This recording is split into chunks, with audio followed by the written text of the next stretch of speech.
Security market में निवेश बाजार जोखिमों के अधीन है। इससे संबंधित सभी दस्तावेजों डॉक्यूमेंट्स को निवेश करने से पहले ध्यान से पढ़ें। हेलो फ्रेंड्स, कैसे हैं आप सब। आप सभी का शुभ ट्रेडिंग एकेडमी के चैनल पर बहुत बहुत स्वागत है। फ्रेंड्स, आज हम निफ्टी और बैंक निफ्टी की एनालिसिस करेंगे और मेरा नाम है गोपाल लोहार और मैं हूं एक SEBI registered research analyst. Friends, आज मैं आपको निफ्टी के अंदर ये बताने वाला हूं कि निफ्टी 20,000 जाएगी या फिर नया हाई बनाएगी या फिर एक साल तक जो है निफ्टी करेक्शन की जोन में जाने वाली है। तो आज हम पूरा का पूरा निफ्टी को अच्छे से समझेंगे। आज का वीडियो शुरू से लेकर के एंड तक काफ़ी इंपॉर्टेंट होने वाला है। अगर आपने 1 मिनट भी वेस्ट किया तो आने वाले समय में अगर 20,000 तक निफ्टी जो जा रही है या फिर एक साल तक मार्केट के अंदर जो करेक्शन होने वाली है या 3 महीने तक करेक्शन होने वाली है उसको आप मिस कर दोगे। तो आइए स्टार्ट करते हैं निफ्टी की एनालिसिस से। तो फ्रेंड्स, यहाँ पर है हमारा निफ्टी का चार्ट जो कि आप देख सकते हो कि हमारी जो करेक्शन है वो शुरू से मैं बात करते हुए आ रहा हूँ कि हम करेक्शन की जोन में चल रहे हैं और आज की तारीख तक आप देख सकते हो कि हमने 23,500 के आसपास तक का लो बनाया है। मैंने आपको लास्ट वीडियो में बताया था कि हमारा जो लो लग सकता है वो 23,500 के आसपास लग सकता है। तो अब आने वाले समय में देख सकते हैं कि क्या हो सकता है क्या नहीं हो सकता है। आइए स्टार्ट करते हैं। तो यहाँ से हमने जो ये करेक्शन स्टार्ट करी है उसको मैं आपको समझा देता हूँ कि ये जो करेक्शन है किस तरह से चल रही है। आज मैंने मेरी काउंटिंग में चेंज किया है। आपको याद हो तो लास्ट वाले वीडियो में मैंने बताया था कि अगर ऐसा केस हुआ तो हम काउंटिंग को चेंज करेंगे। कैसा केस हुआ वो मैं आपको समझा देता हूँ। सबसे पहले एक बार 15 मिनट के चार्ट पर चलता हूँ। जब मेरा लास्ट वीडियो आया था और हम लास्ट वीडियो में जब बात कर रहे थे तो मैंने आपको ये बोला था कि अगर इस ट्रेंड का यहाँ से लेकर के यहाँ पर 24,100 का लेवल जो है वो नीचे की तरफ अगर ब्रेकडाउन कर दिया तो फिर मेरी यहाँ पर सी कंप्लीट नहीं होगी और फिर हम नीचे की तरफ नीचे गिरते जाएंगे और हमारा जो लो पॉइंट बनेगा वो 23,500 और 600 के बीच में बनेगा। ये मैंने लास्ट वीडियो में आपको समझाया था, आप जाकर के चेकआउट कर सकते हैं। तो सेम वही हुआ, 24,100 के नीचे हम टूटना चालू हुए और उसके बाद में हम जो गिरे 23,500 तक गिरे। अब हम इसको समझ लेते हैं आखिरकार कि ये स्टडी जो है वो चेंज हुई है तो क्या हुआ है। मैंने वो केस भी समझाया था आपको, तो इस केस को मैं एक बार डिस्क्राइब कर देता हूँ, उसके बाद में हम आगे की तरफ बढ़ेंगे। तो यहाँ पर आप देख सकते हो कि जिस हिसाब से जो काउंटिंग चल रही थी उसको मैंने चेंज किया है। यहाँ पर मैंने इसको 1 नाम दिया है जो कि आपको दिख रहा होगा। यहाँ पर मेरा सेकंड, ये मेरा थर्ड, ये फोर्थ और ये फिफ्थ। इसकी काउंटिंग अंदर से मैं आपको दिखा देता हूँ। ये पूरी 5 वेव में गिरा है। ABC बना करके सेकंड वेव जो है यहाँ पर मैं मार्क कर रहा हूँ आज की तारीख में एक बार। उसके बाद में फिर जो भी चेंजेस होगा देखेंगे। और ये जो थर्ड वेव है इसके अंदर की काउंटिंग मैं आपको गिना कर बताता हूँ कि कैसे क्या चल रही है। यहाँ पर हमारा ये फर्स्ट कंप्लीट हुआ, यहाँ पर हमारा सेकंड कंप्लीट हुआ, ये हमारा थर्ड कंप्लीट हुआ, यहाँ पर हमारा फोर्थ कंप्लीट हुआ और यहाँ पर हमारा फिफ्थ कंप्लीट हुआ। इस तरह से हमने यहाँ पर क्या करा कि थर्ड वेव कंप्लीट करी। थर्ड वेव कंप्लीट करने के बाद में हमने यहाँ पर जो है ABC बना करके ये वाला फोर्थ वेव कंप्लीट करी और फोर्थ वेव कंप्लीट करने के बाद में अब हमने नीचे की तरफ फिफ्थ वेव चालू कर दी है, इस नीचे की तरफ जो गिर रहे हैं। ठीक है, तो यानी कि यहाँ पर ये जो गिरावट आ रही है 5 स्टेप के अंदर नीचे की तरफ बढ़ रही है आज की तारीख में, जो कि यहाँ पर लास्ट वाला जो 5 स्टेप यहाँ पर आपको बना हुआ दिख रहा है।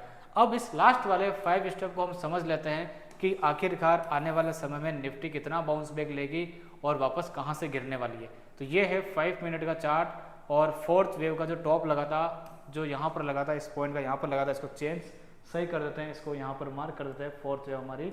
तो यहाँ से आपके सामने ये फिफ्थ वेव चल रही है। इस फिफ्थ वेव के अंदर कहाँ पर सपोर्ट बन रहा है और कहाँ पर रेजिस्टेंस बन रहा है उसको समझ लेते हैं। तो ये हमारे सामने फिफ्थ वेव चल रही है। इस फिफ्थ वेव के अंदर यहाँ पर हमने एक फर्स्ट वेव कंप्लीट करी है।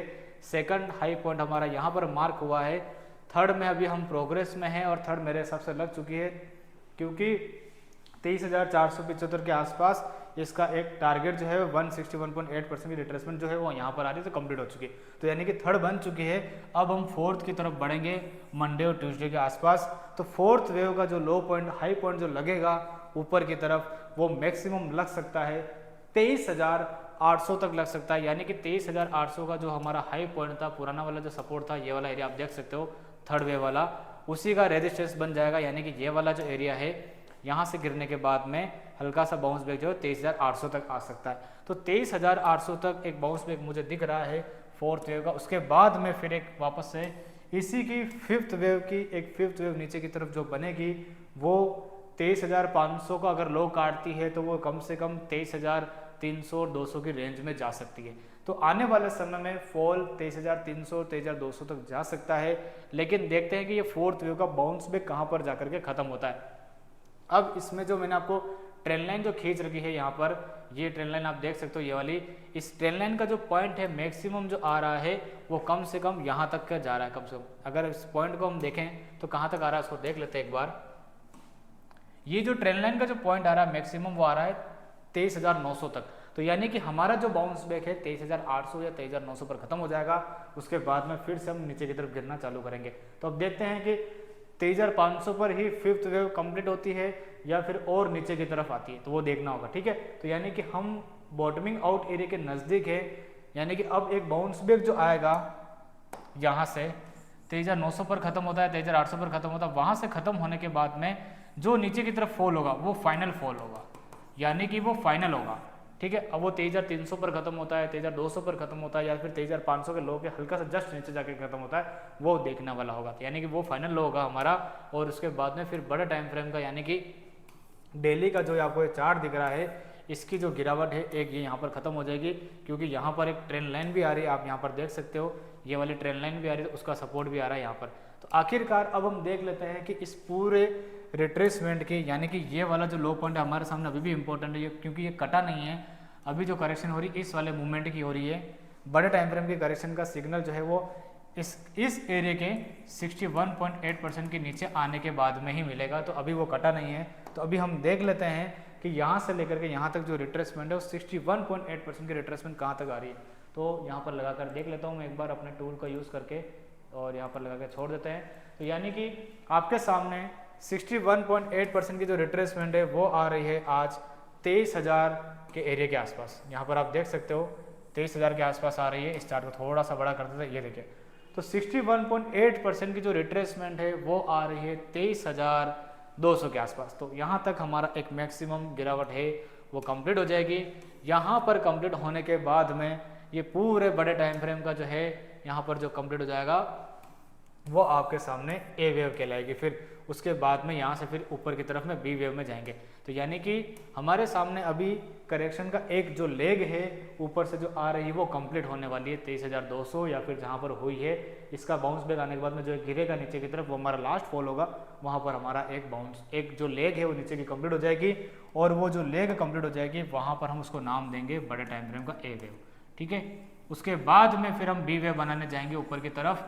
तो वो जो बी वेव का जो क्राइटेरिया है वो कितना बनता है वो आने वाले समय में हमें को पता चलेगा कि 38% की रिट्रेसमेंट पर खत्म होता है, यानी कि इस यहाँ से लेकर के यहाँ तक हम लगाएंगे, उसका 38 पर खत्म होता है या 61.8% की रिट्रेसमेंट पर खत्म होता है, वो आने वाले समय में हमको पता चलेगा। तो इस तरह से निफ्टी का मूवमेंट होने वाला है।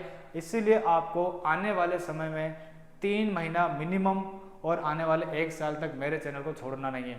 मैं ही आपको बता पाऊंगा कि निफ्टी की असली चाल क्या बनेगी, कहां पर बॉटमिंग आउट का एरिया लगेगा और कहां पर क्या होने वाला है, क्योंकि मैं यहां पर वीकली के अंदर आपको एक अच्छी एनालिसिस करके डालता हूं, जिससे आपको निफ्टी के जो प्रेडिक्शन है करने में काफ़ी ईजी रहेगी। तो ये है मेरा पूरा निफ्टी का व्यू आने वाले वीक के लिए और आने वाले समय के लिए। तो ऊपर की तरफ में अभी तक जो हमारा ए वेव लगने के बाद में जो बी वेव जो बनने ऊपर की तरफ जाएगा वो हमको डिसाइड करेगा वापस से जो फॉल आएगा वो कितना आने वाला है। तो अभी आपके लिए जो लास्ट फॉल है वो 23,200 पर के जाकर के रुक जाएगा, उससे ज़्यादा फॉल नहीं आने वाला है, वो फाइनल है, ये आप समझ जाओ, वो फाइनल है, उससे ज़्यादा नहीं गिरेगा। ठीक है, तो ये है निफ्टी की पूरी एनालिसिस। अब हम देख लेते हैं बैंक निफ्टी की एनालिसिस। बैंक निफ्टी के अंदर हम शुरू से बात कर रहे थे फ्रेंड्स कि हमारा WXY वाला जो हमने एक एनालिसिस करी थी उसको मैंने डिलीट किया है, और उसके अंदर क्योंकि अब हमारे सामने बी वेव हमको मिल चुका है, बी वेव मिल चुका, तो बीच में WXY ट्रिपल करेक्शन क्या बनी थी उससे क्या लेना देना। हमारे सामने अब नीचे की जो गिरावट है वो चालू हो चुकी है बैंक निफ्टी के अंदर, और हमको 0B ट्रेंड लाइन जो है वो यहाँ से मिल चुकी है। तो अब हम जो भी समझेंगे इस वाले हाई पॉइंट को पिक में ध्यान रखते हुए, बी वाले पॉइंट को उसी को ध्यान में रखते हुए आगे की एनालिसिस को स्टार्ट करेंगे। तो देखते हैं बैंक निफ्टी के अंदर क्या हुआ। बैंक निफ्टी के अंदर हमारा ये जो सी वेव है वो स्टार्ट हो चुका है। तो सी वेव जो है वो स्टार्ट हो चुका है, तो सी वेव जो कहाँ तक आ सकता है, हमारा जो सी वेव चार्ट पर अगर देखें इसके अंदर, तो फ्रेंड्स मैंने आपको डेली के 200 EMA का टारगेट दिया था, तो डेली की जो 200 EMA वो हमने टेस्ट कर ली। आप यहाँ पर देख सकते हो, शुरू से बार बार बात कर रहा था मैं कि डेली के 200 को छूना है, डेली के 200 को छूना है, यहाँ पर आपने छू लिया। तो यानी कि हमारी जो सी वेव है वो नीचे की तरफ तो आ गई है, लेकिन इस सी वेव के अंदर 5 स्टेप नहीं है अभी तक। 5 स्टेप पूरे सी वेव के जब कंप्लीट होंगे तभी जाकर के ये सी वेव पूरी की पूरी कंप्लीट होगी। तो आज की तारीख में एक बार देख लेते हैं कि इसके अंदर 5 स्टेप कंप्लीट हुए या नहीं हुए। तो आइए स्टार्ट करते हैं। तो सबसे पहले आइए चार्ट के ऊपर सी वेव के अंदर यहाँ पर आपको दिख रहा होगा गिरावट जो है, यहाँ से जो गिरे हमने एक यहाँ पर कंप्लीट किया सी वेव के अंदर जो भी का, सेकंड हमारा यहाँ पर लगा, थर्ड हमारा यहाँ पर लग चुका है, ठीक है। अब इसके अंदर फोर्थ वेव बनाने के लिए हम ऊपर की तरफ जाएंगे। फोर्थ वेव या तो 50,500 पर कंप्लीट हो जाएगा या फिर 50,800 पर कंप्लीट हो जाएगा, इससे ज़्यादा ऊपर नहीं जाने वाला। इसके बीच में फोर्थ वेव कंप्लीट होगा, उसके बाद में फिर इसी सी वेव का फोर्थ वेव कंप्लीट होने के बाद में फिर फिफ्थ वेव जो है वो कम से कम 49,600 तक आएगा बैंक निफ्टी का, ठीक है। तो यानी कि हम इस लो पॉइंट के हल्का सा नीचे जाएंगे 400-500 पॉइंट, और वो हमारा लास्ट सी वेव का लो पॉइंट होगा। तो इस तरह से बैंक निफ्टी में अब आने वाले 2-3 दिनों के लिए आप एक बाउंस बैक देखोगे। बाउंस बैक के बाद में फिर से एक गिरावट आएगी जो 49,600 तक जाएगी, ठीक है। तो ये पूरा का पूरा बैंक निफ्टी का एनालिसिस है। ऊपर में अब आपके लिए रेजिस्टेंस बन चुके हैं 50,500 और 50,800। जब तक इन एरिया से नीचे नीचे है, आपके लिए नीचे का जो टारगेट है 49,600 का टारगेट इसीलिए है क्योंकि 49,600 के टारगेट में यहाँ पर जो है लास्ट वाला सपोर्ट आ रहा है 49,600 पर, तो वो हमारा टारगेट रहेगा फाइनल बैंक निफ्टी का। तो ये पूरा बैंक निफ्टी की एनालिसिस भी मैंने आपको समझा दी। जैसा हमने बात करा वैसा ही हो रहा है और आगे भी वैसा ही होगा। कुछ ऊपर की तरफ चेंजेस होंगे तो मैं आपको अपडेट करूंगा। मेरे ग्रुप के अंदर आप जुड़ सकते हैं, शुभ ट्रेडिंग एकेडमी के ग्रुप में, जहां पर स्टूडेंट को मैं लाइव अपडेट करता हूं कि कैसे क्या हमें निफ्टी को अप्रोच करना है, कैसे क्या नहीं करना है। तो फ्रेंड्स, ये है निफ्टी और बैंक निफ्टी की एनालिसिस। अभी भी हमारा जो व्यू है नीचे का ही है, लेकिन 2-3 दिन के बाउंस बैक कंप्लीट होने के बाद में हमको एक फॉल जो मिलेगा, लास्ट फॉल मिलेगा, उसके बाद में फिर रिकवरी आएगी ऊपर की। अब वो रिकवरी जो होगी वो बी वेव की रिकवरी होगी, और इसके अंदर भी ए बी सी बनाने के बाद में फिर देखते हैं कि एक्स वेव बनाता है या फिर इसकी, क्योंकि ए बी सी कंप्लीट होने वाली, या फिर नया ट्रेंड चालू करता है, वो देखेंगे आने वाले समय में जैसा जैसा चार्ट बनता है। तो देखते हैं, हम बी वेव की तैयारी करेंगे निफ्टी के अंदर, और इसके अंदर हो सकता है एक्स वेव की तैयारी करें। तो देखते हैं आने वाले समय में निफ्टी क्या करती है। मैंने आपको लेवल बता दिया है। इस वीक एक बाउंस बैक आएगा और उसके बाद में फिर से गिरावट आएगी, और वो गिरावट का जो लो पॉइंट लगेगा वो लास्ट होगा, और उसके बाद में फिर हम बी वेव बनाने ऊपर की तरफ जाएंगे, और वो बी वेव बनेगी 10-12-15 दिनों तक। उसके बाद में फिर एक नया गिरावट होती है, कहाँ तक जाएगी फिर मैं आपको समझूंगा बी वेव का एंड पॉइंट पता होने के बाद में।